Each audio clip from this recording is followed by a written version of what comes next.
Le sous-thème que le Seigneur m'a mis à cœur, c'était donc de parler de l'esprit d'intelligence dans la gestion du temps. L'esprit d'intelligence dans la gestion du temps. Je pense qu'il est très important parce que nous sommes des créatures de temps. Quand je dis des créatures de temps, je veux dire que nous sommes des créatures euh, qui vivons dans le temps. Et Dieu nous a donné le temps comme cadeau afin que nous puissions,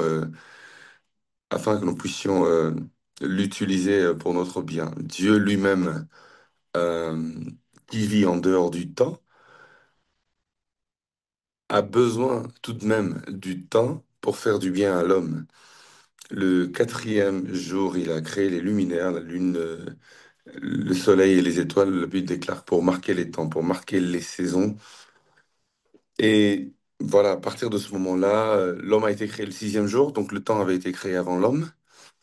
L'homme a été créé le sixième jour, comme vous le savez, et donc Dieu a fait que l'homme vive dans le temps, quoique l'esprit qui habite dans l'homme soit éternel, mais du moins dans notre coquille, avec l'enveloppe dans laquelle nous vivons, c'est-à-dire le corps, il est soumis au temps, et tout ce que nous faisons, nous le faisons dans le temps, et l'impact de ce que nous faisons, c'est dans le temps, même si l'impact peut se téléporter jusqu'à l'éternité. Donc je pense qu'il est important en tant qu'enfant de Dieu d'avoir un esprit d'intelligence dans la gestion du temps. Je ne vais pas revenir sur la définition de l'esprit d'intelligence. Je pense que cela a déjà été euh, dit ici dans les jours passés, mais je vais simplement me focaliser sur la gestion du temps. J'aimerais donner mon message en trois temps, hein, puisqu'on parle de temps, en trois séquences. La première séquence, je la donnerai peut-être en 10 minutes ou 15 minutes maximum. Ça sera la vue sociétale de la gestion du temps. La vue sociétale de la gestion du temps. Ensuite, j'aimerais, puisque je suis prédicateur, c'est-à-dire que j'ai été appelé à prêcher la parole de Dieu, je vais rapidement entrer dans la vue biblique de la gestion du temps. La vue biblique de la gestion du temps. Donc, je vais commencer d'abord par une vue sociétale, une vue générale de la gestion du temps, et puis je vais vite entrer dans la vue biblique de la gestion du temps. Et là, je vais un tout petit peu m'étendre beaucoup plus. Je donnerai cette partie peut-être en 35 minutes, 40 minutes, parce que c'est vraiment le cœur de mon message. La vue biblique. Comment bibliquement gérer le temps? Quelles sont les astuces, quels sont les tips que la Bible nous donne afin de gérer le temps? Et puis la troisième partie, si le temps le permet, parce que nous sommes des créatures de temps, et qu'il m'a été donné, je pense, 50 minutes ou 1 heure maximum. Si le temps le permet, je vais finir pour parler de comment aborder le jour. Comment aborder le jour, parce que finalement, le jour est une unité de temps. Un jour est une unité de temps. Lorsqu'on parle de temps, on parle on peut parler de le temps en termes d'années, en termes de décennies, en termes de siècles. C'est aussi le temps. Premier point. En fait, dans les grandes universités du monde, ainsi que dans les grandes sociétés du monde, on nous parle beaucoup de quelques principes, de quelques astuces. Le mot, c'est astuce. En anglais, on dirait tips, T-I-P-S, pour gérer le temps, pour la gestion de son temps. Des astuces pour le time management, parce qu'il est important justement de gérer son temps. Et ça, c'est des principes universels que n'importe qui peut appliquer pour arriver à bien gérer son temps et puis arriver à être efficace justement dans la vie en général et dans le ministère en particulier pour ceux qui sont appelés dans le ministère. Et parmi ces astuces, il y a euh, des choses qui sont assez basiques. J'aimerais rappeler cela à ceux qui le savent déjà et informer à ceux qui ne le savent pas. Si vous allez dans une société sérieuse, et qu'on vous donne une formation sur le time management, on vous dira ces choses. Si vous allez dans une école sérieuse et qu'on vous parle du time management, de comment gérer son temps, on reviendra sur ces choses. Ces choses que je vous dis ici maintenant, ça faisait partie de mon cursus universitaire. L'une des premières leçons qu'on m'a données à l'université aux États-Unis, c'était justement sur le time management, parce qu'il est important pour chaque étudiant, pour chaque pasteur, pour chaque homme d'affaires, il est important pour tout le monde d'arriver à bien gérer le temps que Dieu nous donne pour être efficace justement dans la réalisation de chacun de nos projets. L'une des premières des choses qu'on nous demande pour bien gérer son temps, c'est d'avoir une checklist. C'est-à-dire en fait que d'avoir une sorte de planning des choses à faire. J'avais dit que je parlerais de cette partie en 10-15 minutes maximum parce que ça peut se trouver un peu partout. Vous pouvez le trouver sur Internet, vous pouvez le trouver dans des livres, vous pouvez le trouver un tout petit peu partout. Donc, je ne vais pas insister. Il faut avoir l'habitude d'avoir une checklist dans le mois, ce mois ici, le mois de mars ou le mois d'avril. Quelle est votre checklist? Quelle est la chose que vous aimeriez faire? Quelles sont les choses que vous aimeriez finir? Par exemple, en ce qui me concerne, ma checklist du mois de mars, c'est finir l'écriture de mon livre qui doit paraître bientôt, par la grâce de Dieu, au mois de mai ou au mois de juin. En tout cas, au plus tard juillet, il y aura la parution de mon prochain livre. Et donc, dans ma checklist ou dans ma to-do list, il y a ces choses que j'aimerais gérer. Et dans cette checklist, en général, il est conseillé que lorsque vous avez fini d'accomplir une tâche, de cocher, de dire que, allez, ça c'est fait, ça c'est fait. Quelqu'un qui est en train de me suivre ce matin, sa checklist, par exemple, c'est en 2025, il faut que je me marie et que j'aille mon premier bébé. Bon, pour le bébé, ça commence à devenir un peu tard parce qu'on est déjà au mois de mars, c'est-à-dire que si tu tombes enceinte maintenant, tu auras sûrement ton bébé peut-être en janvier 2026. Mais ce qui est sûr, c'est que chacun de nous a des choses comme ça importantes qu'il faut faire. Un pasteur qui me suit en ce matin, dans sa to-do list, dans sa checklist, ça peut aussi être quelque chose comme ouvrir une autre branche en Europe, ouvrir une autre branche du ministère aux États-Unis. Donc, il est important d'avoir comme ça une to-do list. Mais quand vous avez votre to-do list, la deuxième des choses qui est très, très importante à savoir, c'est qu'il faut prioriser les urgences. Prioriser les urgences. Prioriser les urgences. Plusieurs, plusieurs choses, pardon, peuvent être importantes, mais toutes les choses ne sont pas forcément urgentes. Il faut apprendre à prioriser les urgences. Et ça, c'est très important. Et de savoir que même si j'ai quatre choses à faire, la chose la plus urgente, c'est telle chose et telle autre chose, ou encore telle autre chose. Il faut classer votre liste des choses en termes d'urgence. OK? Je répète, plusieurs choses peuvent être importantes, mais ce ne sont pas toutes les choses qui sont urgentes au même moment. Et donc, il faut prioriser les urgences. Et ça, c'est très important de savoir, par exemple, que là, tel que je suis là, l'urgence, c'est telle chose, l'urgence, c'est telle chose, l'urgence, c'est telle chose. Il faut avoir une liste de priorités. Même dans la parole de Dieu, il y a une liste de priorités. Je veux dire que même Jésus, dans les enseignements qu'il nous a donnés, il nous a enseigné sur beaucoup de choses, mais il nous a aussi fait comprendre que dans cette chose qu'il nous a enseignée, il y a des priorités. Il dit par exemple, cherchez premièrement le royaume des cieux. Ouais, voilà. Et il dit, et toutes les autres choses vous seront données par-dessus. Donc, il veut dire que le royaume, comparé aux autres choses dont nous pouvons avoir besoin dans la vie, le royaume est une urgence, c'est une importance, c'est une priorité. Cherchez en priorité, cherchez premièrement le royaume des cieux. Et lorsqu'il devait traiter sur la question des dîmes et des offrandes, il dit, cherchez d'abord la justice, il dit cherchez d'abord la miséricorde, cherchez d'abord ces choses-là, sans négliger le reste, donc sans négliger les dîmes et les autres choses. Donc les dîmes ne sont pas une chose à négliger, mais il dit en termes d'importance et en termes de priorité, c'est d'abord la justice, c'est d'abord la miséricorde. Donc il faut prioriser les urgences. Ensuite, une des troisièmes choses importantes, lorsque vous faites votre time management, la gestion de votre temps, c'est que vous devez toujours apprendre à être à l'heure. Quand vous faites une checklist, quand vous faites une to-do list, quand vous priorisez vos urgences, donnez-vous aussi un temps d'achèvement de ces urgences.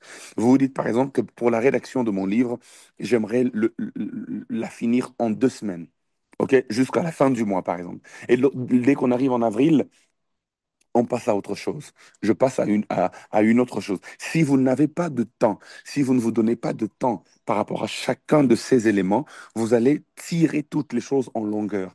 Donnez-vous des timings et essayez de respecter les timings. Une autre chose qui est très importante, et vous vous rendez compte que je n'insiste pas vraiment beaucoup sur ces choses parce que, comme je l'ai dit, que ce sont des choses qu'on peut trouver un tout petit peu partout. Une autre chose qui est très importante, c'est que vous devez éviter les distractions. Parce que les distractions sont des voleurs de temps. OK? Dans une logique de, lorsque vous êtes dans une logique de time management et d'accomplissement des choses importantes, évitez que les distractions vous prennent tout le temps. Vous allez vous rendre compte que vous vous étiez dit que vous deviez finir le troisième chapitre. Aujourd'hui, c'est quel jour encore? Aujourd'hui, nous sommes le 19 mars. Vous avez dit, je dois finir le troisième chapitre de mon livre le 19 mars, mercredi 19 mars. Mais après, vous vous êtes entré dans une distraction telle que, allez, quelqu'un est venu vous rendre visite, une visite inattendue, et puis vous n'avez pas pu finir votre chapitre. Cette visite devient une distraction par rapport aux objectifs que vous devez atteindre. Vous êtes en train de regarder une série, un épisode dépassé, un autre épisode est venu, un autre épisode est venu, un autre épisode est venu. Il y a 10 épisodes comme ça que vous avez regardé et le jour est passé. Ou encore, vous êtes mis à jouer à la PlayStation avec des amis, et puis après le jour il est passé. Ou encore vous vous êtes mis à regarder un match de Ligue des Champions, et puis après, voilà, vous avez perdu votre soirée. Donc juste pour vous dire en fait que lorsque vous avez une, un objectif à atteindre, et dans un temps précis, vous devez éviter les distractions. Certaines conversations peuvent devenir des distractions. Certains, euh, certaines visites peuvent devenir des distractions. Et donc, une autre chose qui est très importante qu'il faut savoir dans cette partie du message, c'est que vous devez euh, euh, vous souvenir de vos deadlines. Les deadlines, c'est-à-dire les temps que vous êtes fixés pour atteindre un objectif, vos deadlines. Vous dites par exemple que j'ai 2 semaines pour finir cette chose, j'ai 3 semaines pour finir cette chose. Autre chose importante pour le time management, toujours donner le meilleur de soi-même dans l'accomplissement d'une tâche. Se donner à fond, se donner au maximum. C'est dans la mesure où vous vous donnez au maximum que vous arrivez à atteindre votre objectif le plus vite possible. Donnez-vous, donnez-vous, donnez-vous au maximum.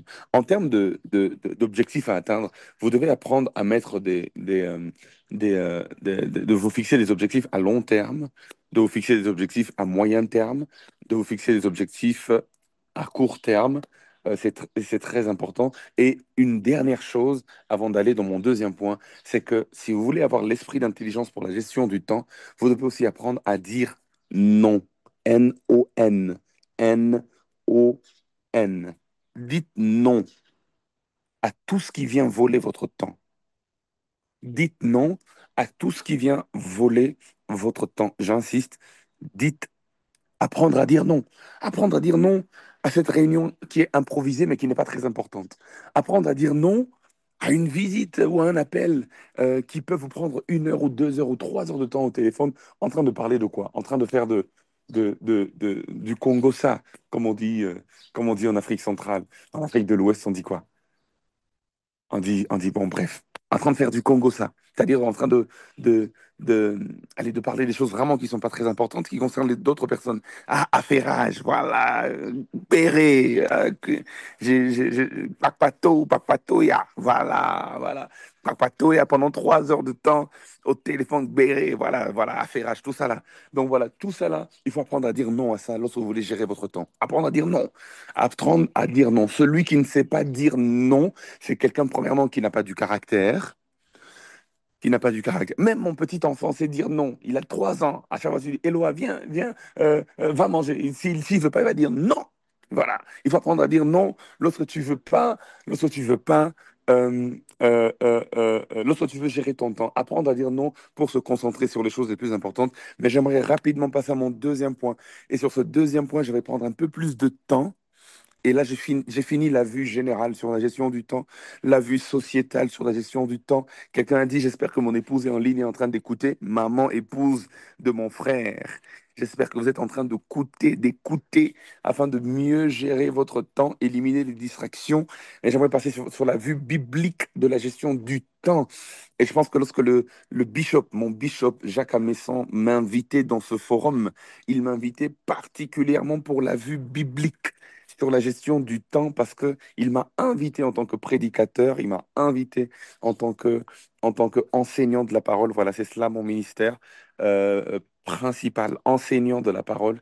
Et pour cela, j'aimerais que nous puissions lire 1 Chronique chapitre 12, verset 32. Vous vous êtes rendu compte que jusque-là, on n'a pas encore lu la parole, mais là, j'aimerais que nous puissions lire 1 Chronique 12, 32, qui sera notre premier texte d'aujourd'hui. Et puis pour ceux qui écrivent, écrivez aussi euh, euh, Proverbe chapitre 6, verset 6 à 8. Proverbe chapitre 6, verset 6 à 8. Je vais vous donner un troisième texte pour ceux qui écrivent. Donc j'ai dit le premier texte, c'est 1 Chronique 12, 32. Le deuxième texte, c'est Proverbe 6, 6 à 8. Le troisième texte, ça va être Matthieu chapitre 11, verset 16 à 19. Matthieu, excusez-moi, chapitre 11, verset 16 à 19. Et enfin, le quatrième texte dans cette petite introduction sur la vue biblique de la gestion du temps, ça va être Ecclésiaste chapitre 3, verset 1 à 8. J'ai vu qu'il y a quelqu'un qui est en train de nous balancer les textes en commentaire. Merci infiniment. Merci Paola ou Paula, ça dépend de comment tu veux qu'on prononce ton prénom. Merci Paula, Paola. Je lisais un Chronique, chapitre 12, verset 32. Proverbe 6, 6 à 8. Matthieu 11, 16 à 19. Et enfin, Ecclésiaste chapitre 3, verset 1 à 8. Pour ceux qui n'ont pas leur Bible avec eux, vous pouvez entrer en commentaire parce que notre sœur Paola nous a balancé les textes en commentaire. 1 Chronique 12, 32 dit ceci. Des fils d'Issachar ayant l'intelligence des temps pour savoir ce que devait faire Israël. 200 chefs et tous leurs frères sous leurs ordres. Des fils d'Issachar ayant l'intelligence de temps pour savoir ce que devait faire Israël. Je vais m'arrêter là. Deuxième texte, Proverbe chapitre 6, versets 6 à 8. La Bible déclare, va vers la fourmi, considère ses voies et devient sage, devient intelligent. Voilà, parce que la fourmi est intelligente.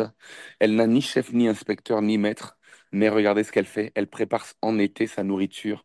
Elle amasse pendant la moisson de quoi manger. J'aimerais commencer par les fils d'Issachar. Regardez ce que la Bible dit. La Bible dit ils avaient l'intelligence des temps. D'autres versions disent ils avaient l'intelligence des saisons. Lorsqu'on parle de l'intelligence des temps, lorsqu'on parle de l'esprit d'intelligence des temps ou des saisons, de la gestion de temps, ce n'est pas seulement le fait de savoir dans quel temps nous sommes. C'est aussi un aspect de l'esprit de l'intelligence de temps, c'est-à-dire savoir dans quel temps nous sommes, savoir dans quelle saison nous sommes. Ok? Nous sommes dans la saison, par exemple, de, de semer. Nous sommes, par exemple, dans la saison de récolter. Il faut le savoir. Nous sommes, par exemple, dans une saison de nuit. Nous sommes, par exemple, dans une saison où le soleil s'est levé. Il faut le savoir. Je suis en train de préparer un enseignement que Dieu a commencé à me déposer à cœur sur Genèse 32. La Bible déclare qu'après que Jacob se soit battu avec l'ange, après que Jacob se soit battu avec l'Éternel, la Bible dit que l'emboîture de la hanche de Jacob a été demise, vous connaissez le texte, et c'est là qu'il est passé de Jacob à Israël. Il dit, ton nom ne sera plus Jacob, mais ton nom sera Israël. Et la Bible dit, il a appelé l'endroit Péniel en disant que j'ai vu l'Éternel face à face. Mais j'aime le verset qui vient après qui dit, quand Jacob passa Péniel, le soleil se leva sur Jacob. Waouh, magnifique. Le soleil se leva sur Jacob. En fait, c'est comme pour dire, Jacob a passé plusieurs années de sa vie dans une saison des ténèbres, dans une saison de nuit. Et ce jour-là, après le brisement de sa hanche, après avoir rencontré l'Éternel face à face, après avoir combattu avec l'Éternel et après avoir été déclaré vainqueur, ce jour-là, le soleil s'est levé sur lui. Et je suis en train de prier pour quelqu'un que le soleil se lève sur ta vie. Beaucoup de gens vivent, mais ils vivent dans une saison de nuit. Ils vivent dans une saison des ténèbres, mais ils vivent dans une saison où tout ce qu'il fait là, c'est dans les ténèbres, c'est dans la nuit, ça n'avance pas bien, les choses n'évoluent pas comme tu veux. Tu dois faire plusieurs efforts pour avoir un petit résultat. Mais quand le soleil se lève sur toi, my God, quand le soleil se lève sur ta destinée, quand le soleil se lève sur ton ministère, quand le soleil se lève sur ta vie, tu vas te rendre compte que les petits efforts là donnent des résultats extraordinaires. Il arrive un temps où le soleil se lève sur la vie de quelqu'un. Je suis en train de prier et de prophétiser sur quelqu'un en ce matin que la saison de la nuit va s'arrêter parce que maintenant le soleil va se lever sur ta destinée, le soleil va se lever sur tes affaires, le soleil va se lever. Je suis en train de prier que le soleil se lève sur la vie de quelqu'un, que le soleil se lève sur la destinée de quelqu'un, que le soleil se lève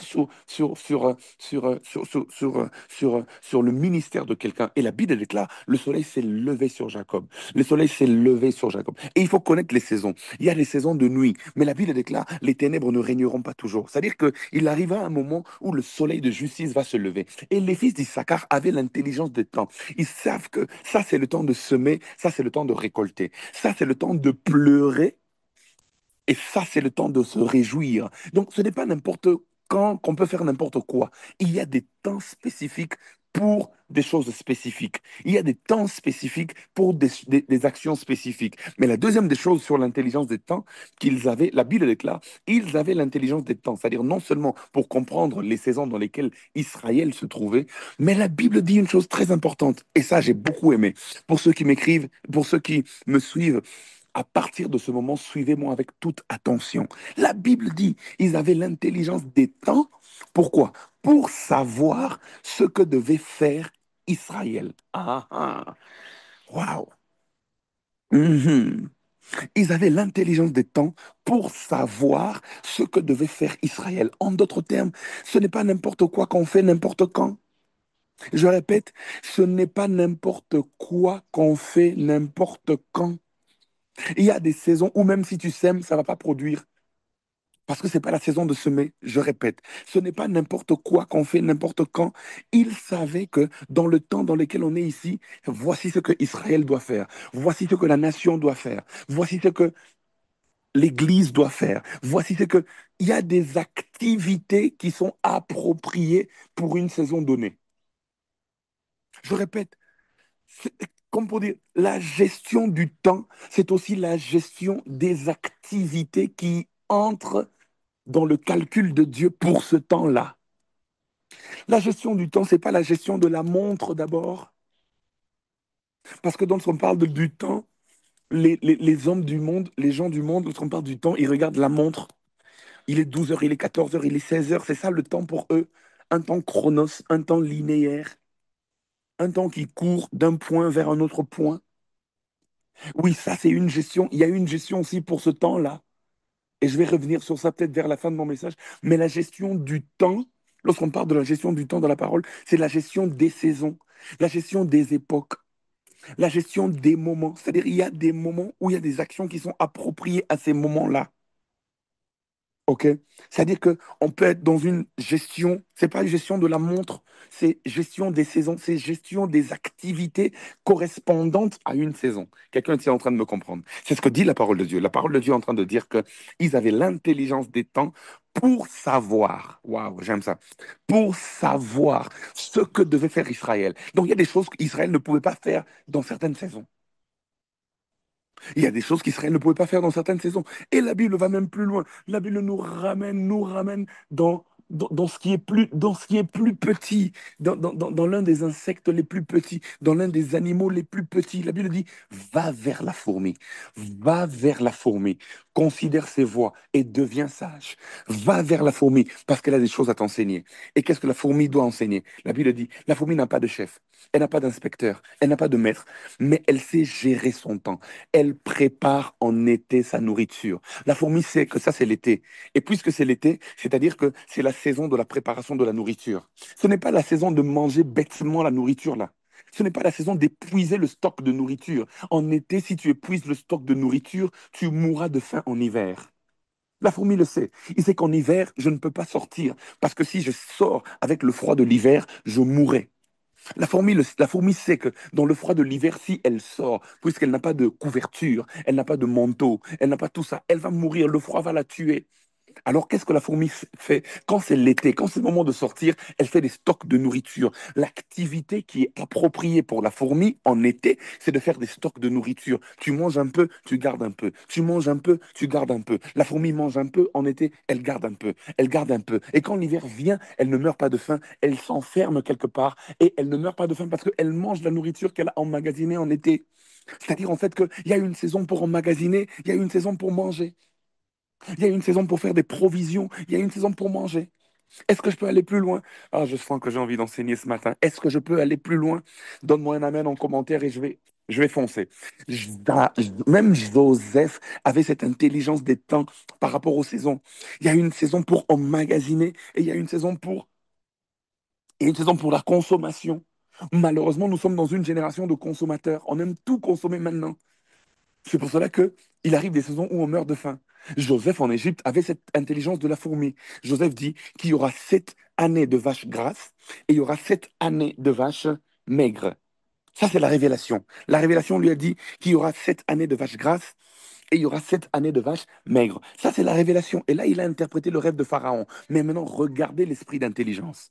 Regardez l'esprit de sagesse. Dans l'esprit d'intelligence, la révélation ne lui a pas dit de dire ce qui va suivre. La révélation lui a simplement dit parce que beaucoup de chrétiens sont dans la révélation, mais ne sont pas dans l'intelligence. Ah, ah. C'est ça le problème de plusieurs chrétiens. Ils aiment la révélation, ils aiment comprendre les mystères spirituels, ils aiment lire les saisons, mais ils ne sont pas dans l'intelligence. Ils ne sont pas intelligents. Ils ont la révélation, mais ils ne sont pas intelligents. C'est deux choses différentes. Beaucoup de gens ont l'intelligence, ont la révélation, mais ne sont pas intelligents. Et quand la révélation est sans intelligence, c'est dangereux. Ça nous emmène nulle part. Parce que la révélation te dit, il y aura 7 années de vaches grasses, et après les 7 années de vaches grasses, 7 années d'abondance, il y aura 7 années de disette. Ça, c'est la révélation. Mais maintenant, non, regardez l'intelligence. Dans l'intelligence, il dit, c'est pour cela il faut nommer quelqu'un qui va faire des stocks. Un cinquième des récoltes, on va les stocker. Pour que dans les années de vache, des années de disette, que le peuple ne meure pas de faim. Ça, c'est l'intelligence. Ça, Dieu ne lui a pas révélé ça. C'est son intelligence qui a fonctionné. Tu vois? Et il faut associer la révélation à l'intelligence. C'est très important. Si tu as la révélation sans intelligence, ça va te servir à rien. C'est dans son intelligence, c'est dans l'esprit d'intelligence qu'il a dit, on va faire des stocks. On va faire des stocks de nourriture. Et la fourmi a cette intelligence-là, de faire des stocks de nourriture, de faire des stocks de nourriture en été. Comme pour dire justement que il y a des activités qui correspondent à des saisons. C'est pas toute activité qu'on fait n'importe quand. Et les fils d'Issachar avaient l'intelligence de temps, l'intelligence des saisons, pour savoir ce que devait faire Israël. Et dans Matthieu 11, Jésus va dans le même sens. Dans Matthieu 11, Jésus va dans le même sens. Jésus est en train de dire ceci. Il est en train de dire, par rapport à la gestion du temps, regardez ce que Jésus dit dans Matthieu 11. Il dit, j'aime bien ce que quelqu'un a écrit là, en commentaire. Chaque temps, son activité. Voilà, c'est un bon résumé. Dans Matthieu 11, Jésus est en train de dire ceci. Il dit, à qui comparerai-je cette génération? Et Jésus dit, elle ressemble à des enfants assis dans des places publiques et qui, s'adressant à d'autres enfants, disent, nous avons joué de la flûte et vous n'avez pas dansé. Nous avons chanté des complaintes et vous ne vous êtes pas lamentés. Et Jésus ajoute, car Jean est venu, ne mangeant ni ne buvant. Et ils disent, il a un démon. Le Fils de l'homme est venu, mangeant et buvant. Et ils disent, c'est un mangeur et un buveur, un ami des publicains et des gens de mauvaise vie.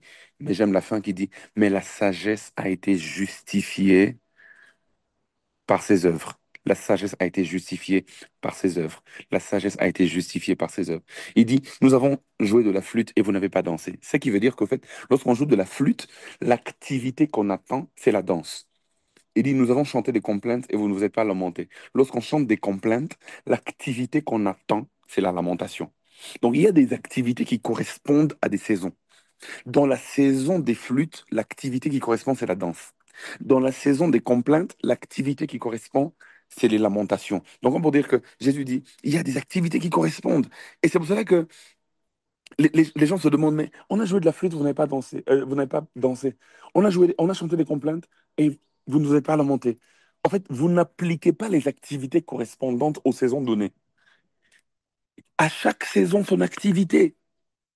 À chaque saison, son activité, j'insiste, à chaque saison, son activité. Une chose importante que j'aimerais dire ici, alors que vous êtes en train de me suivre, une chose importante que j'aimerais dire. à ceux qui me suivent. Il y en a qui me suivent qui sont dans une saison d'études. OK? Vous n'êtes pas encore dans une saison de travail, vous êtes dans une saison d'études. Il y a une sagesse par rapport à ça. Quand vous êtes dans une saison d'études, vous avez 6 ans d'études, 10 ans d'études, 4 ans pour finir votre master, 3 ans pour finir, je sais pas, votre doctorat. Étudiez. Si votre activité en ce moment-là, c'est étudier, c'est comme ça qu'on gère le temps. L'esprit de l'intelligence, c'est de savoir que dans chaque saison, il y a une activité principale. Ne faites pas des activités secondaires, des activités principales, alors que c'est dans une saison d'une activité principale. Vous comprenez ce que je suis en train de dire? C'est-à-dire que si l'activité principale de cette saison-là, c'est les études, étudier. Si l'activité principale de cette saison-là, je sais pas, c'est aller draguer une sœur, aller draguer la sœur, parce que vous devez vous marier. Vous voyez ce que je veux dire? Si l'activité principale, vous, au lieu de draguer, vous allez prier. Mais comment on fait? Allez draguer, arrêtez de prier quand il faut draguer. Draguez d'abord. Vous avez prié d'abord pour arracher le cœur de la sœur. J'arrache le cœur, j'arrache le cœur, j'arrache le cœur. Maintenant, après avoir arraché le cœur en prière, allez lui parler. Allez lui parler. Voilà, parce que Dieu vous a dit cette année, vous allez vous marier. Mais Dieu ne va pas faire descendre la sœur là dans votre chambre. Non, quand il faut draguer, il faut draguer. C'est-à-dire qu'à chaque saison correspond une activité. Il y a des activités qui correspondent. Je donne des exemples même parfois terre à terre pour nous permettre de comprendre. C'est-à-dire quand la saison là, c'est maintenant là, il faut économiser. Il faut économiser. Économiser quand vous avez un salaire de 2 000 $ ou de 4 000 euros ou je sais pas, de 1 million de francs CFA et que votre loyer il est de 100 000 francs CFA, économisez 500 000, économisez. Ça pourrait vous servir. Et l'intelligence de la fourmi, l'intelligence, les frères qui draguent là, faut pas donner gourmet après, hein. Quand vous draguez là, soyez conséquent. C'est jusqu'à la gare, c'est jusqu'au bout là. Faut pas aller après là, donner aux sœurs là, le gourmet là. On n'a pas besoin de gourmet dans l'église. Hein, on n'a pas besoin de ça. OK?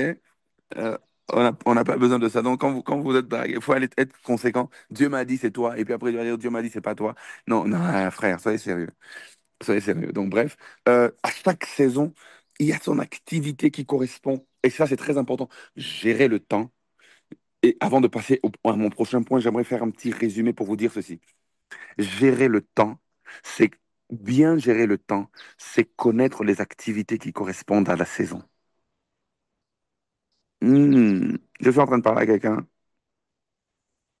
Je dis bien gérer le temps, c'est connaître les activités qui correspondent à la saison dans laquelle tu es. Il y a des gens qui sont dans une saison d'apprentissage. Tu n'es pas encore appelé à être papa, à être père et à donner. Non, toi, tu dois encore apprendre. Il y a encore des choses à apprendre. Assis-toi au pied de quelqu'un et apprends au maximum. Et peut-être dans 2 ans, 3 ans, 5 ans, peut-être même dans 10 ans, toi aussi, tu commenceras peut-être ton propre ministère, tu commenceras peut-être ta propre église. Bien gérer le temps, c'est connaître les activités qui correspondent à la saison dans laquelle vous êtes. La Bible déclare dans Ecclésiaste chapitre 3 verset 1 à 8, la sœur Paola peut nous aider à balancer le verset. Elle a déjà fait, je pense. La sœur Aïchatou aussi là, est en train de le faire, je pense. Ecclésiaste chapitre 3 verset 1 à 8, il est écrit, il y a un temps pour tout. Ça, c'est un texte qui est classique. Et vous savez, il y a un temps pour tout. Il y a un temps pour tout. Il y a un temps pour tout. Un temps pour toutes choses sous les cieux. Il y a un temps pour naître et il y a un temps pour mourir. Il y a un temps pour planter et il y a un temps pour arracher ce qui a été planté. Il y a un temps pour tuer et il y a un temps pour guérir. Il y a un temps pour abattre et il y a un temps pour bâtir. Il y a un temps pour pleurer et il y a un temps pour rire. Il y a un temps pour se lamenter et il y a un temps pour danser. Il y a un temps pour lancer des pierres et il y a un temps pour ramasser des pierres. Il y a un temps pour embrasser et il y a un temps pour s'éloigner des embrassements. Il y a un temps pour chercher et il y a un temps pour perdre. Il y a un temps pour garder et il y a un temps pour jeter. Et il y a un temps pour déchirer et il y a un temps pour coudre. Il y a un temps pour se taire et il y a un temps pour parler. Il y a un temps pour aimer et il y a un temps pour haïr. Il y a un temps pour la guerre et il y a un temps pour la paix. La Bible dit il y a un temps pour tout. C'est-à-dire qu'il y a des saisons qui appellent à certains types d'activités. Il y a quelqu'un qui a posé une question ici. Nous avons, nous allons revenir sur les questions peut-être à la fin de mon exposé. OK? Donc, économisez vos questions, notez vos questions, ne brûlez pas les étapes, notez vos questions et on va peut-être répondre à quelques questions à la fin de notre exposer. Parce que si je commence à répondre aux questions, je peux me perdre. J'aimerais d'abord euh, que vous écoutiez le message. Je vous donne des principes importants. Parfois, je vous donne même des exemples terre à terre pour que vous puissiez vraiment saisir la pertinence de la pensée. Mais je vous donne des principes importants. Et puis après, on établit les principes. Et puis après, on va voir euh, les questions. Donc, je suis en train de dire qu'il y a des actions appropriées pour chaque saison. Et c'est ça la gestion de temps. Les humains lient le temps à l'heure, mais dans la parole, le temps est souvent lié à une saison. Et ça, c'était la gestion de temps en termes de saison. Quand je parle de saison, c'est une période de temps. Maintenant, j'aimerais parler de la gestion de temps dans la manière de la Bible en termes de jours. En termes de jours. En termes de jours. Ça, c'est en termes de saison. C'est-à-dire, la saison peut durer un mois, peut durer une année, peut durer même 10 ans. Certaines saisons, comme la saison de nuit de Jacob, a duré 20 ans avant que le soleil ne se lève sur lui. Donc, mais les temps, les saisons, on ne peut pas vraiment les quantifier. On ne sait jamais combien de temps ça va prendre. Ça peut prendre une éternité, ça peut prendre 20 ans, ça peut prendre 10 ans. Mais maintenant, comment gérer chaque jour? Comment gérer, comment gérer un jour? OK? Chaque jour que Dieu nous donne, comment le gérer? Avant d'arriver au troisième point, comment aborder le jour? Le bishop m'a dit de prendre mon temps. Ou bien, hein? Oui, Je oui, peux prendre oui, mon prends temps? ton temps, prends ton temps, prends ton temps. OK, OK, OK. Prends ton temps, Maintenant, oui. après la gestion de saison, merci bishop, j'arrive à la gestion du jour. Et ça, c'est Jésus. Jésus était extraordinaire, mon Dieu. Quand je lis Jésus, ces derniers temps, je suis en train de faire des études sur Jésus. Parce que il y a une grande sagesse dans les évangiles. Et Jésus dit ceci. Luc chapitre 13, versets 31 à 33. Luc chapitre 13, versets 31 à 33. Regardez le génie Jésus. La Bible dit, la Bible dit, dans Luc 13, 31 à 33, la Bible dit, ce même jour, quelques pharisiens vinrent lui dire. Luc 13, 31 à 33. Merci. Ce même jour, quelques pharisiens vinrent lui dire, va-t'en, pars d'ici, car Hérode veut te tuer. Jésus leur répondit, allez et dites à ce renard, il appelle même Hérode renard, dites à ce renard, voici, je chasse les démons et je fais des guérisons aujourd'hui et demain. Et le troisième jour, j'aurai fini. Et il faut que je marche aujourd'hui, demain et le jour suivant, car il ne convient pas qu'un prophète périsse hors de Jérusalem. C'est beau ce que Jésus est en train de dire. Amen. C'est beau ce que Jésus est en train. On dit à Jésus, quitte cette ville, va dans une autre ville. Parce que ici, dans cette ville-là, il y a Hérode qui veut te tuer. Hérode veut te tuer. Jésus dit, chia, n'importe quoi. N'importe quoi. Allez dire à ce renard-là, allez dire à ce prédateur, c'est pas mon jour de mourir. Jésus dit, allez dire à ce renard, regardez les activités qu'il est en train de décrire. Il dit, je chasse les démons. Hmm. Et je fais des guérisons aujourd'hui et demain. Je répète ça. Oh mon Dieu, oh mon Dieu, oh mon Dieu. Ouvrez bien les oreilles. Jésus dit, je chasse les démons et je fais des guérisons aujourd'hui et demain. Il dit, le programme là d'aujourd'hui et de demain là, c'est pas de mourir. Hérode veut me tuer, mais mon programme n'est pas de mourir. Je meurs pas maintenant. Il dit, par contre, mon programme d'aujourd'hui et de demain, c'est que je ferai quoi? Je chasse les démons et je fais des guérisons.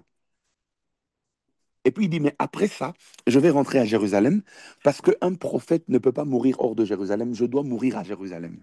My God. Jésus est en train de dire ceci. Il dit, la ville dans laquelle je suis là, c'est pas dans cette ville-là que je vais mourir. Il dit, la ville dans laquelle je suis là, c'est pour travailler. Et ce n'est pas n'importe quel travail. C'est pour chasser les démons et pour faire des guérisons. Après, je rentrerai à Jérusalem. Et si Hérode veut me tuer, le sous-entendu, c'est que si Hérode veut me tuer, qu'il attende que j'arrive à Jérusalem, et c'est à Jérusalem là-bas que je vais mourir. Maintenant, qu'est-ce qu'il veut dire? Il veut dire en fait que j'ai un programme tracé pour aujourd'hui et pour demain. La meilleure manière de gérer le jour, c'est de connaître le programme divin pour ce jour-là. Je répète pour ceux qui écrivent. La meilleure manière de gérer le jour, c'est de se lever en connaissant le programme divin pour ce jour-là. Je suis venu dire à quelqu'un aujourd'hui, en ce matin, si tu veux gérer le temps qu'on appelle jour, Jésus dit, il faut connaître le programme divin. Il dit, dans mon programme divin, je n'ai pas le programme de mourir. Dans mon programme divin, je n'ai pas le programme d'enseigner la parole. Je suis en train d'insister sur quelqu'un.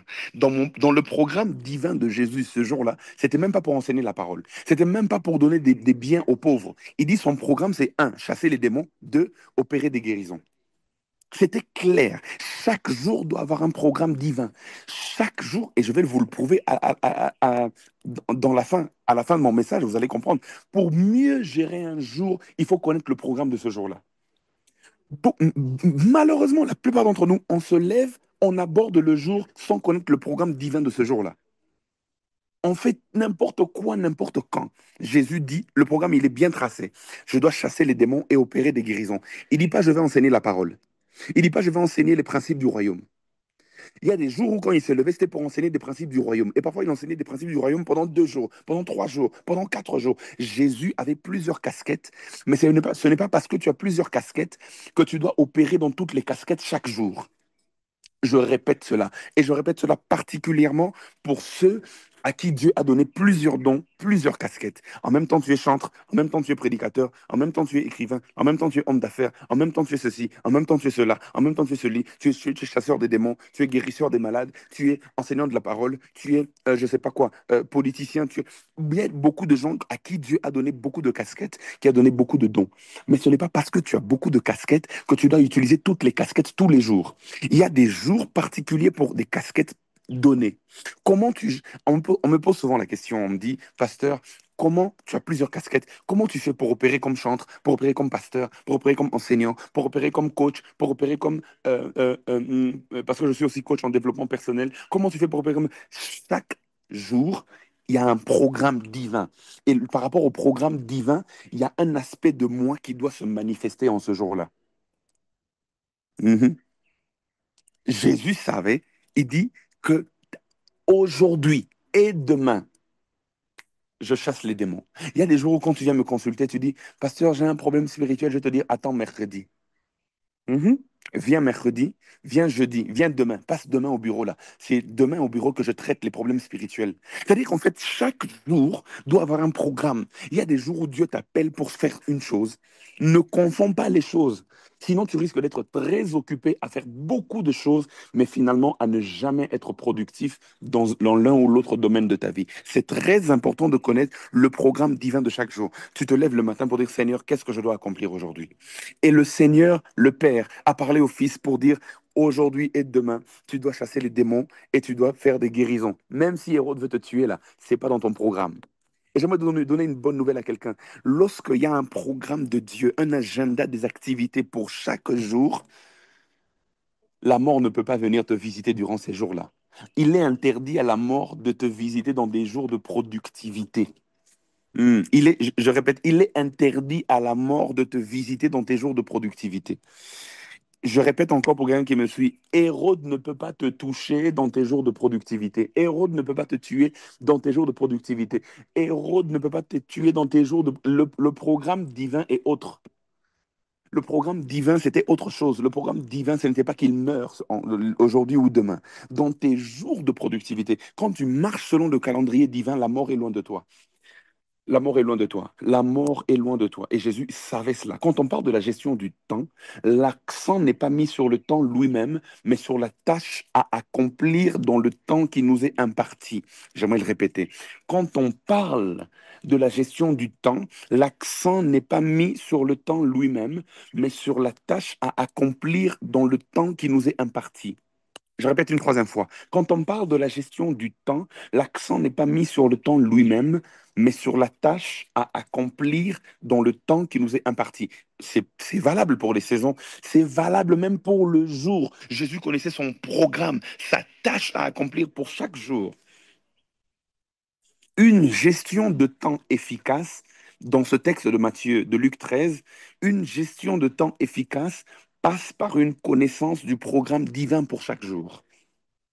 Je l'ai déjà dit, une gestion de temps efficace passe par une connaissance du programme divin pour chaque jour, pour chaque jour, pour chaque jour, pour chaque jour. Une gestion de temps efficace passe par cela. Je vais vous faire lire un texte et je vais donner une autre sagesse sur la gestion du temps par rapport à ce texte-là. Apocalypse chapitre 12, verset 12. Apocalypse chapitre 12, verset 12. Apocalypse 12, 12. Je lis pour nous. La parole de Dieu dit ceci. Apocalypse 12, 12. Il dit, c'est pourquoi réjouissez-vous, cieux, et vous qui habitez dans les cieux. Malheur à la terre et à la mer, car le diable est descendu vers vous, animé d'une grande colère, sachant qu'il a peu de temps. Je répète, car le diable, la partie B, Apocalypse 12, 12, la partie B, car le diable est descendu vers vous, animé d'une grande colère, sachant qu'il a peu de temps. J'aimerais dire une autre sagesse importante par rapport à la gestion du temps, et j'aimerais prendre ça de ce texte. La meilleure manière de gérer le temps, c'est de se rendre compte qu'on n'a pas beaucoup de temps. Amen, hein? La meilleure manière de gérer le temps, c'est de se rendre compte qu'on n'a pas beaucoup de temps. La Bible déclare, Satan est descendu vers vous, animé d'une grande colère. Vous savez la raison pour laquelle Satan travaille? Vous savez que Satan travaille, hein? Il travaille dur, il ne dort pas, hein, celui-là, hein. Il bosse dur pour tenter celui-ci, pour envoyer la dépression dans la vie de celui-là, pour emmener le monde dans une direction qui est de perversion. Tout ça, tout ça, tout ça, tout ça, tout ça. Satan travaille dur. Pourquoi? Parce que la Bible dit, il sait qu'il n'a que peu de temps. Maintenant, Satan, là, il est descendu sur terre quand? Il y a longtemps, hein. Il y a longtemps, depuis le jardin d'Éden, là. Il était là, hein, en train de tenter Adam et Ève. Et depuis le jardin d'Éden jusqu'à aujourd'hui, là, il y a eu beaucoup de millénaires, hein, qui sont passés. Mais la Bible dit, il travaille dur, sachant qu'il a peu de temps. Il a des millénaires devant lui, mais il dit, il a peu de temps. Et toi qui n'as que 50 ans devant toi, toi qui n'as que 100 ans devant toi, toi qui n'as que 80 ans devant toi, tu dis que tu as tout le temps. Si même Satan se dit, il a peu de temps, nous devons savoir qu'on n'a que peu de temps, hein. La meilleure manière de gérer le temps, c'est de se rendre compte qu'on n'a pas beaucoup de temps. On n'a pas beaucoup de temps. On n'a pas beaucoup de temps. Vous n'avez pas vu quelqu'un qui a 10 ans et il meurt, quelqu'un qui a 20 ans et il meurt, quelqu'un qui a 30 ans et il meurt. Satan est concentré, hein. Oh, enfant de Dieu, sois concentré. Quelqu'un qui a 35 ans, il meurt. Quelqu'un qui a 40 ans, il meurt. Là, tu dis que j'ai le temps, j'ai le temps. Tu n'as pas le temps. Si tu veux travailler efficacement, si, même des nouveaux-nés, pardon, meurent. Si tu veux travailler efficacement, dis-toi que tu n'as pas beaucoup de temps. Donne le meilleur de toi-même. Donne le meilleur de toi-même aujourd'hui, demain, après-demain. Travaille comme un malade. Travaille comme un malade. Tu n'as pas beaucoup de temps. Tu n'as pas beaucoup de temps. Il y a un programme divin que tu dois accomplir. Tu n'as pas beaucoup de temps. La Bible dit que Satan se dit qu'il n'a pas beaucoup de temps. Notez ceci pour ceux qui notent. Celui qui se dit qu'il a beaucoup de temps, en général, il procrastine. Il dit, ah, je vais faire ça demain. Ah, je vais faire ça demain.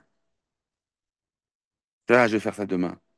Celui qui se dit qu'il a beaucoup de temps, il procrastine. Vous devez savoir que l'homme vit dans le temps, mais il n'a pas tout son temps. Je répète, l'homme vit dans le temps,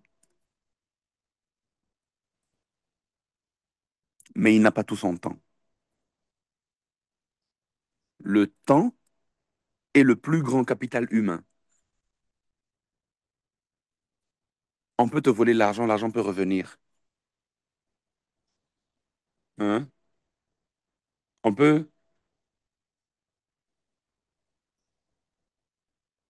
te voler ta maison. Par la grâce de Dieu, Dieu peut te donner une nouvelle maison. On peut te voler des millions, les millions peuvent revenir. Mais si on te vole ton temps, le temps, il ne revient pas. Là, il faudra maintenant faire d'autres types de prières. Seigneur, toi qui avais dit dans Joël 2, 25, je vous dédommagerai les années qu'ont dévoré les sauterelles. Seigneur, remplace-moi les temps que j'ai perdus. Avant qu'on en arrive là. C'est pour cela que les personnes que je, excusez-moi, mais que je ne supporte pas dans ma vie, c'est les personnes qui me volent mon temps pour rien. J'ai toujours dit même à mes fils et à mes filles spirituelles, quand ils viennent, Daddy, j'ai un problème. Et quand ils commencent à raconter toute leur vie, j'ai dit, va droit au but. Parce que mon temps, il est précieux. Va droit au but. Les plus grands ennemis de ta destinée, ce sont les voleurs de ton temps. Le temps, il revient pas. Celui qui se dit qu'il a beaucoup de temps, il procrastine. L'homme vit dans le temps, mais il n'a pas tout son temps. La meilleure manière de gérer le temps est de se rendre compte qu'on n'a pas beaucoup de temps. Amen. La Bible déclare, je vais donner une autre sagesse sur la gestion du temps. Le temps, je liais le temps à la productivité. Parce que comme je disais, pour chaque temps, il y a des choses à produire dans ce temps-là. Mais regardez ce texte, mon Dieu. Oh mon Dieu. Jésus, frères et sœurs, notre Seigneur, était aussi un tout petit peu compliqué, hein. Et Jésus n'était pas simple, hein. Marc chapitre 11, versets 12 à 14. Marc chapitre 11, versets 12 à 14. Marc chapitre 11, versets 12 à 14. La Bible déclare, le lendemain, après qu'ils furent sortis de Béthanie, Jésus eut faim.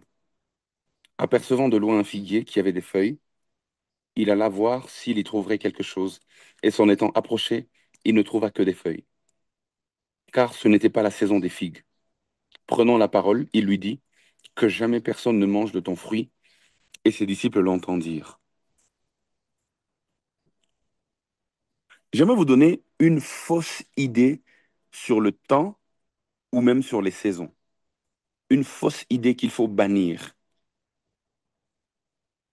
Une fausse idée qu'il faut bannir sur le temps et sur les saisons en rapport avec la productivité. Parce que Dieu veut que nous soyons productifs. Depuis le Jardin d'Éden,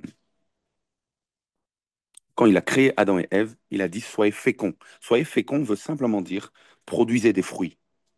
Soyez productifs. Dieu attend de nous d'être productifs. Et même dans la parabole des talents, dans Matthieu chapitre 25, il a donné 5 talents à l'un, 2 à l'autre, et puis un au dernier, et il attendait d'eux qu'ils soient productifs. Dieu attend de nous d'être productifs. Celui qui avait 5 a produit 5 autres. Celui qui avait 2 a produit 2 autres. Et celui qui n'avait qu'un seul, il allait cacher, il n'a rien produit, et le maître était fâché. Vous connaissez la parabole. Mais ici, on voit un figuier qui n'est pas productif. La Bible déclare, apercevant de loin un figuier qui avait des feuilles, Jésus qui a faim alla voir s'il y trouverait quelque chose. D'accord? Et quand il s'est approché, il n'a pas trouvé des figues. Il voulait des figues, il voulait manger les figues. Il avait faim, il voulait manger les figues.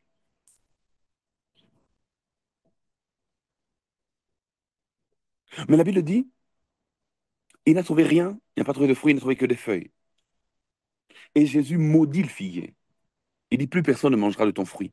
Et quelques versets plus tard, lorsque les disciples sont revenus sur le même chemin avec Jésus, il y en a un qui a dit à Jésus, il dit, Maître, regarde, le figuier que tu as maudit, il a séché. Mais ce qui m'étonne, mon bishop, ce qui m'étonne, mes amis, c'est que Marc ajoute un détail. La Bible dit, ce n'était pas la saison des figues. Ah, mais ça m'a toujours troublé, hein. Quand j'ai lu, ça m'a toujours troublé. Parce que si ce n'est pas la saison des figues, pourquoi Jésus s'attend à manger des figues? Jésus, parfois, il n'était pas simple. Quelqu'un a dit, lui, c'était pas son problème. Mais attends, c'est pas la saison des figues. Et le figuier, là, il n'a pas produit des figues. Donc, c'est normal qu'il ne produise pas parce que c'est pas sa saison. Mais Jésus est fâché. Jésus maudit. Il dit que personne ne mangera ton fruit. Et le figuier, il a séché. Ah, mais c'est Jésus là même qui a créé les temps. C'est Jésus là même qui a créé les saisons. C'est Jésus là même qui a créé le figuier. Et donc, en ayant créé le temps, en ayant créé les saisons, en ayant créé les figuiers, Jésus devait donc savoir que maintenant, là, il ne peut pas y avoir des fruits. Mais Jésus maudit le figuier, alors que ce n'est pas la saison des figues. Seigneur, Seigneur, tu as un comportement, les francophones, là, ceux qui aiment les Français compliqués, là, on va dire, mais son comportement, là, il est bizarre, il est anachronique, c'est-à-dire que ce n'est pas adapté au temps. Alors, j'ai écouté quelques personnes par rapport à ça, on dit non, mais c'est parce que le figuier, là, quand le créateur de la saison est devant toi, là, tu dois seulement produire. Tu dois seulement produire. Tu dois seulement produire. Et le figuier manquait de foi. Parce que quand tu as devant toi le créateur de la saison, même si ce n'est pas la saison, il faut que tu produises seulement. J'ai dit, ah ok, ça c'est une manière de comprendre. C'est une manière d'interpréter. Quelqu'un d'autre a dit, euh, euh, euh, pour le Seigneur, le fruit doit être permanent. J'ai dit, ok, ça c'est une manière de comprendre, c'est une manière d'interpréter. Mais ça ne résout pas la question, parce que la question est claire. La Bible dit que c'était pas la saison des figues. Donc, normalement, on pouvait pas trouver des figues. C'était un comportement un peu inadapté au temps, anachronique. Hmm. Mais j'ai fait une étude approfondie. Et c'est là que je vous ai apporté cette révélation importante. Donne-moi 3 fois Amen et puis j'avance. Donne-moi 3 fois Amen et puis j'avance. Donne-moi 3 fois Amen et puis j'avance. Ah ouais, c'est ça. Donne-moi 3 fois Amen la même et puis j'avance. Hein. Mhm. Quelqu'un peut même écrire en commentaire, avance. Encourage-moi un peu. Avance. Parce que j'ai me donné une révélation très importante. Dit, avance, avance, avance. Voilà, c'est ça même. Là, je suis encouragé. Là, maintenant, je peux avancer. Là, maintenant, je peux avancer. Là, maintenant, je peux avancer. Écoutez ceci pour ceux qui me suivent ce matin. Et ça, c'est très important. Retenez cela pour la vie. Retenez cela pour la vie. Écoutez ceci. La vraie interprétation de ce texte, elle est ailleurs. Ce n'est pas question de que, puisque Jésus était là, le figuier devait produire, ou que le figuier n'avait pas de foi, ou que Jésus voulait que le fruit soit permanent. Je pense que ce n'était pas d'abord question de ça. Le vrai problème dans ce texte, c'est le cycle de production des figues. C'est ça le vrai problème. Il faut connaître la botanique du figuier pour comprendre ce que Jésus est en train de chercher et pourquoi Jésus était fâché. Il faut connaître la botanique du figuier. Il faut connaître la botanique du figuier. Et je vais vous expliquer aujourd'hui cette botanique du figuier rapidement. Vous pouvez trouver même cela, même sur Google, même sur les figuiers de ce temps-là. Il y avait beaucoup de types de figuiers, ok? Je ne vais pas vous embrouiller rapidement, mais je vais vous donner juste une petite leçon de botanique aujourd'hui pour comprendre ce que Jésus est en train de rechercher. Il faut savoir qu'il existe une grande diversité de figuiers, d'accord? Vivant en majeure partie en Asie tropicale et donc beaucoup ornent même les appartements, ce qu'on appelle le Ficus benjamina ou encore le Ficus elastica, ok? Jésus lui-même là, qui connaissait le figuier, il savait, il savait même ce qu'il cherchait là, parce que les figuiers ont la particularité, pour ceux qui notez ceci, les figuiers ont la particularité de former des fruits à la fois sur les pousses de l'année en cours et sur celles de l'année précédente. En une année, ah, Angie croit Dieu a compris, exactement. En une année, un figuier peut produire plusieurs générations de fleurs et de fruits, de sorte qu'il emporte en même temps des figues mûres et même parfois des figues vertes. Qu'est-ce que je veux dire par là? Ce que je veux dire que quand Marc est en train de dire, ce n'était pas la saison des productions des figues. Ce n'était pas la saison de produire des fruits des figues. Les figues dont Marc est en train de parler là, lorsque vous allez même dans l'étymologie de la chose, ça parle des figues de la saison. Et les figues de la saison étaient bien mûres, bien volumineuses, bien juteuses. Mais avant la saison, le figuier produisait d'autres figues qui ne sont pas les figues de la saison, mais qui sont les figues de l'avant-saison. C'est comme ça que les jardiniers ou bien les gens de la botanique appellent ça. Il y a des figues de l'avant-saison. Et l'un des signes qu'il y a des figues de l'avant-saison sur un figuier, c'est qu'il y a beaucoup de fleurs qui poussent, beaucoup de feuilles qui poussent sur le figuier. Lorsque tu regardes un figuier de loin, il y a beaucoup de feuilles, c'est qu'il y a forcément les petites figues qui viennent avant la saison. Elles sont généralement petites, elles sont généralement vertes, mais elles ont du goût et elles peuvent calmer la faim. Jésus n'est pas bête pour chercher les figues de la saison alors que ce n'était pas la saison de la production des figues. Ce que Jésus était en train de chercher, c'était les figues qui viennent avant la saison, les petites figues qui peuvent calmer la faim, avant les figues grandes et juteuses qui arrivent dans la saison des figues. Qu'est-ce que je veux dire par là? Ce que je veux dire par là, c'est que le Seigneur attend de nous la productivité en toute saison. Attendre sa saison pour être productif, c'est une erreur. Quelqu'un va dire, non, j'attends ma saison, c'est pas encore ma saison, c'est pas encore mon temps, c'est pas mon temps, c'est pas mon temps. Voici une erreur dans la compréhension de la gestion du temps. Une erreur capitale, c'est de croire qu'il faut être productif seulement dans son temps, productif seulement dans sa saison. C'est une erreur. Même avant ta saison. Il est vrai qu'il y a des moments où c'est ta saison, où Dieu ouvre une saison de gloire pour toi et on chante, c'est ma saison de gloire. Ah, c'est ma saison de gloire, c'est ma saison d'élévation, c'est ma saison d'élévation. Mais le faux raisonnement, c'est de croire que il faut produire seulement dans sa saison. Et beaucoup de gens, quand ils ne sont pas dans leur saison, ils sont dans une attitude passive, attendant qu'un jour, Dieu puisse ouvrir leur saison de productivité et leur saison d'influence. Mais j'aimerais dire à quelqu'un, il faut déjà produire même avant la saison pour arriver dans sa saison. Parce que celui qui n'est pas productif avant la saison n'atteindra jamais sa saison, puisqu'il sera maudit avant que sa saison n'arrive. Euh, je répète, celui qui n'est pas productif avant sa saison n'atteindra jamais sa saison, puisqu'il sera maudit avant que la saison n'arrive. Le figuier, là, il n'est plus jamais entré dans sa saison, hein, parce qu'il a été maudit avant sa saison. Qu'est-ce que je veux dire par là?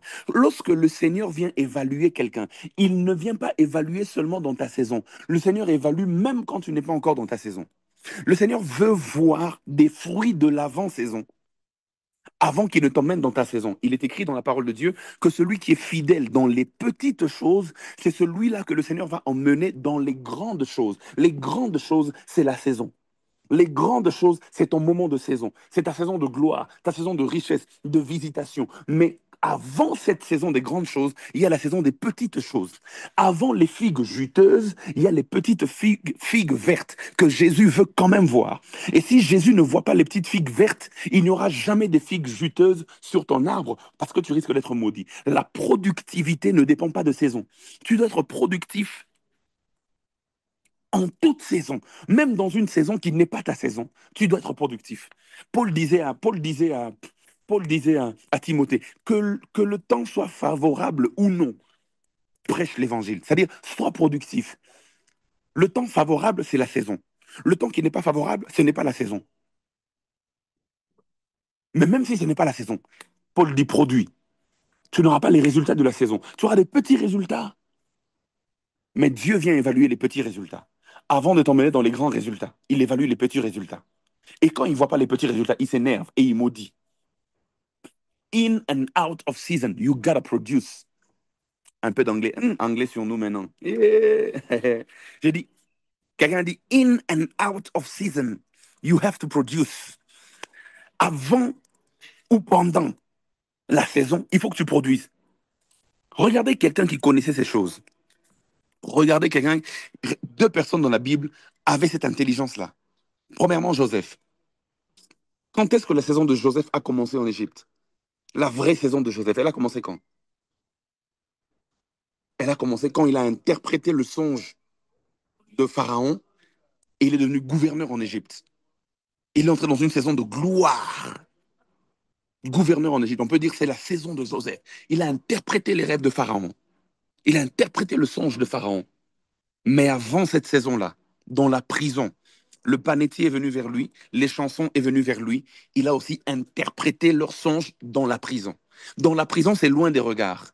Dans la prison, l'interprétation de la prison ne t'emmènera pas à la gloire de l'interprétation du rêve de Pharaon. Le rêve de panetier ne t'emmènera pas à la gloire de l'interprétation du rêve de Pharaon. Mais Joseph était productif. Même avant sa saison, il produisait des fruits dans la prison. Il était productif avant la saison et il était productif dans sa saison. Et d'ailleurs, c'est la productivité d'avant la saison qui lui a ouvert les portes de sa saison. Parce que c'est les chansons qui a parlé au pharaon pour dire je connais quelqu'un qui sait interpréter les rêves. Si tu négliges ton avant-saison, tu n'atteindras jamais ta saison.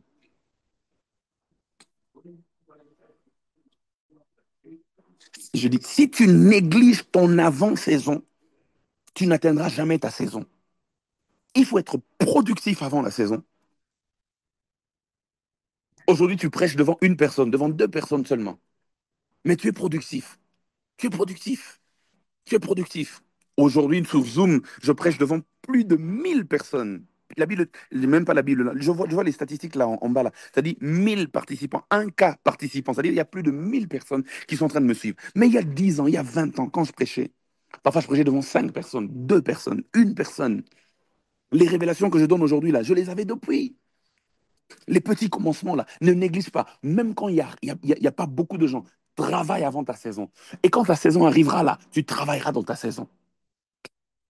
Et si tu ne travailles pas avant ta saison, Dieu ne t'emmènera jamais dans ta saison. Le figuier n'a jamais connu sa saison parce qu'il n'a pas produit avant la saison. Il a été maudit et il n'a jamais connu sa saison.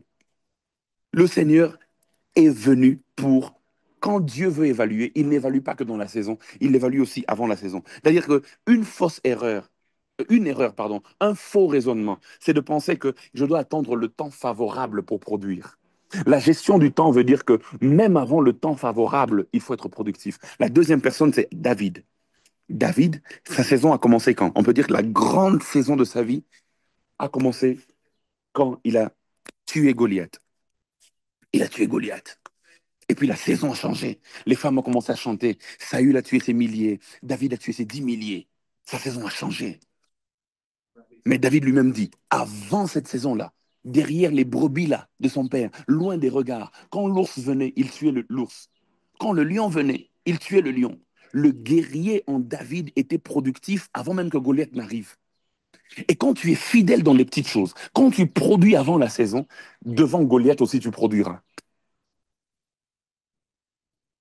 Il ne faut pas croire que je fais rien, j'attends le moment favorable. L'attente dans la Bible n'est jamais une attente passive, elle est toujours une attente active. C'est-à-dire que même avant que Dieu ne t'emmène dans l'accomplissement de ses promesses, pendant que tu es en train d'attendre, tu dois être productif. Tu dois être productif. Tu dois être productif. Tu dois être productif. Le don que tu as en toi doit produire, doit produire. Ça doit éclater, ça doit être. Tu dois être productif. Tu n'auras pas le même éclat que durant la saison, mais même avant la saison, même dans le petit éclat là, sois productif. Amen. Amen. Amen. Amen. On parle de la gestion du temps, n'est-ce pas, non? Voilà. Et parfois, la gestion du temps est liée à la productivité. Et la productivité ne doit pas dépendre d'un moment. Parce que Jésus, parfois, il vient chercher les fruits de l'avant-saison, avant de t'emmener dans ta saison. La Bible déclare dans Romains 8, 19 que aussi la création attend-elle avec un ardent désir la révélation des fils de Dieu. Il faut se révéler. Une dernière chose que j'aimerais dire et qui va me permettre d'entrer dans la dernière partie de mon message, et je suis en train de commencer à chuter, j'aimerais donner une sagesse pratique, mais avant cela, je vais dire une dernière chose. Est-ce que vous êtes toujours là avec moi? Vous êtes toujours là? D'accord, super. Yes, yes, oui, oui, oui, oui, oui, oui. Ok, d'accord, d'accord, d'accord, d'accord. Merci, merci, merci. Je vais dire une dernière chose. Une dernière vérité. Une dernière vérité pour ce matin. L'esprit d'intelligence dans la gestion du temps. Une dernière vérité. Et ça, vous devez le noter. C'est très important. Vous devez le noter. Notez ceci. La bonne gestion du temps passe par la bonne gestion des plus petites unités de temps.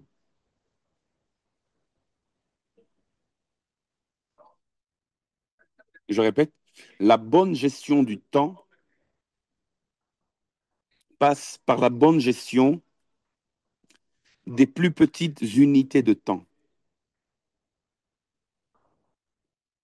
Je répète une troisième fois, peut-être pour ceux qui étaient un peu distraits. Je suis en train de finir dans les 10-15 prochaines minutes, donc donnez-moi votre attention. La bonne gestion du temps passe par la bonne gestion des plus petites unités de temps. Tu veux bien gérer ton année 2025. Une année, c'est 365 jours, c'est une année. Commence par bien gérer les 12 mois. Commence par bien gérer les 52 semaines. Commence par bien gérer chaque jour de ces 365 jours. Commence par bien gérer les heures qu'il y a dans chaque jour, les minutes qu'il y a dans chaque heure, les secondes qu'il y a dans chaque minute. La bonne gestion du temps passe par la bonne gestion des plus petites unités de temps. Et j'aimerais aujourd'hui vous emmener dans l'une des plus petites unités de temps qu'on appelle le jour. Le jour. Comment aborder le jour? Comment aborder le jour? C'est la dernière partie de mon message. Comment aborder le jour? Comment aborder le jour? Comment aborder le jour? Nous sommes toujours dans la gestion de temps. Comment gérer le jour, un seul jour, un petit jour. Comment le gérer? Comment l'aborder? Comment le gérer? Comment l'aborder? Comment gérer le jour? Parce que si tu gères bien le jour et tu gères bien chaque jour, tu, tu vas bien gérer ta semaine.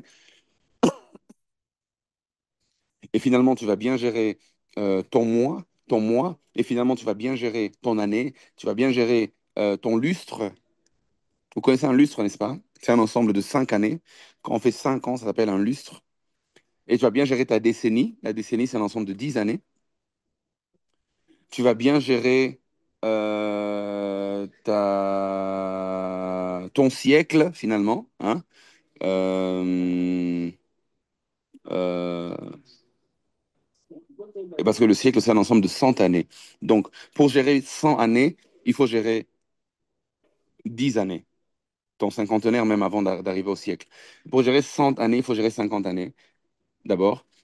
Le cinquantenaire. Avant de 50, tu descends du cinquantenaire à la décennie, de la décennie au lustre, du lustre à l'année, de l'année au mois, du mois à la semaine, et de la semaine au jour.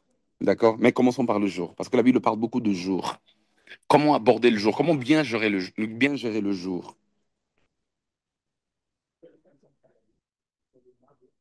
Comment bien gérer le jour? Vous êtes là? Ok.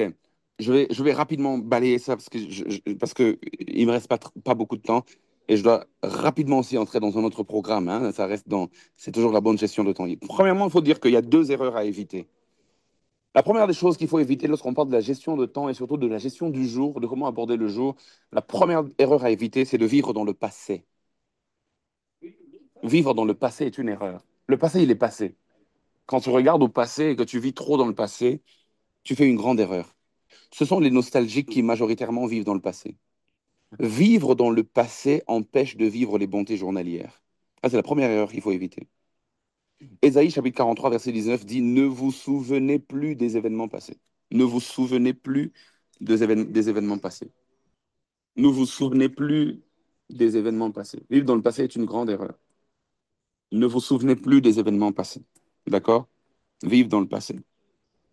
Une très, très grande erreur. Deuxième chose, euh, je disais, c'est une erreur d'être physiquement dans le présent, mais mentalement dans le passé. J'aimerais dire à quelqu'un ce matin, oublie un peu la déception du passé, là. Oublie le gourmand d'hier. Oublie même les exploits d'hier. Vivre dans le passé. Ah, moi, il y a 2 ans. Ah, moi, je suis quelqu'un. Il y a 2 ans, j'ai fait des grandes choses. Vivre dans le passé est une erreur. Il est une erreur. Tu veux bien gérer ton temps, arrête de vivre totalement, arrête de vivre tout le temps dans le passé. Deuxième erreur à éviter, c'est de trop vivre dans le futur. Et les mots sont importants. Je dis trop vivre dans le futur. Généralement, quand on a une vision, on vit quelque part dans le futur. C'est normal. Quand on a une vision, on sait où on veut aller et tout, ce qu'on veut accomplir demain, dans 2 ans, dans 3 ans. On vit quelque part dans le futur.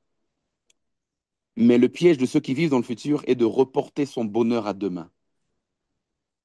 Je serai heureux quand j'aurai 1 million. Je serai heureux quand je vais atteindre 10 millions. Je serai heureux quand je vais atteindre 100 millions. C'est de reporter son bonheur à demain. Ça, c'est un grand piège. Jésus le dit dans Matthieu chapitre 6, verset 34. Jésus est en train de dire une chose, il dit, ne vous inquiétez pas du lendemain, car le lendemain aura soin de lui-même. À chaque jour suffit sa peine. Donc vivre dans le futur, pour les visionnaires, c'est normal, mais ne pas trop y vivre. Jouissez du bonheur que Dieu vous donne aujourd'hui. C'est comme ça qu'il faut bien gérer le jour. Et il y a deux faits importants que j'aimerais vous dire sur le jour, alors que je suis en train d'aller vers la conclusion de mon message. C'est qu'il y a une provision de Dieu pour chaque jour. Ça, c'est un fait très, très important. Il y a une provision de Dieu pour chaque jour. Chaque jour. Comment aborder le jour? Aborder avec l'expectative de la provision journalière. Il y a une provision de Dieu pour chaque jour. La Bible déclare même que quand Dieu donnait la manne, dans Exode chapitre 16, versets 19 à 20, que pour chaque jour, il y avait une manne. Et celui qui gardait la manne d'aujourd'hui pour la manger le lendemain, demain, pour le lendemain matin, il se rendait compte que la manne pourrissait le lendemain. Parce que chaque jour, il y avait une provision de Dieu. OK? Dieu faisait pourrir la manne que les récalcitrants gardaient pour garantir leur provision du lendemain. Pendant 40 ans, Dieu a pourvu à chaque jour à la manne. Lamentation chapitre 3 le dit, les bontés et les compassions de l'Éternel se renouvellent chaque jour. Elles ne sont pas épuisées. Il y a une provision de Dieu pour chaque jour. Provision de Dieu pour chaque jour. Et la Bible dit même dans Matthieu 6, 11, donne-nous aujourd'hui notre pain de ce jour. Il y a une provision de Dieu pour chaque jour. Amen. Amen. Amen. Et la Bible déclare même dans Proverbe chapitre 27, verset 1, ça c'est un passage qu'il faut souligner en rouge. Si la Bible que vous utilisez est votre Bible, Proverbe 27, 11 dit, ne te vante pas du lendemain car tu ne sais pas ce qu'un jour peut enfanter. La bonne nouvelle que nous avons, c'est qu'un jour peut enfanter. C'est-à-dire le jour peut enfanter, le jour peut enfanter. Chaque jour est porteur d'une grossesse et chaque jour est capable d'enfanter. Un jour peut enfanter. Et c'est Dieu qui ensemence le jour et qui donne au jour la capacité d'enfanter. Il y a une provision de Dieu pour chaque jour. Maintenant, comment aborder le jour? Quatre attitudes importantes et j'aimerais finir par là. Dans la gestion de son temps, comment aborder le jour? Premièrement, avec joie et reconnaissance. Psaume chapitre 118, versets 4 à 5, la Bible dit,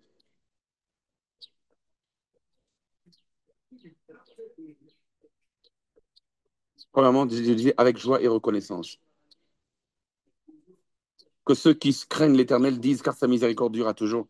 Du sein de la détresse, j'ai invoqué l'Éternel, l'Éternel m'a exaucé, il m'a mis au large. Voilà, avec joie et reconnaissance. Deuxième attitude, il faut aborder le jour avec une attitude d'attente à Dieu, Dieu, s'attendre à la provision divine de chaque jour. Et troisièmement, et ça j'ai commencé déjà à le dire, comment aborder le jour? Il faut aborder le jour dans l'optique de la gestion du temps. Il faut d'abord gérer chaque jour, mais aborder chaque jour comme une partie importante d'un grand ensemble. Parce que les jours se transforment en semaines, les semaines en mois, les mois en années, etc. Les victoires journalières sont les briques de l'édifice des prochaines décennies. Il faut aborder le jour comme une partie d'un grand ensemble.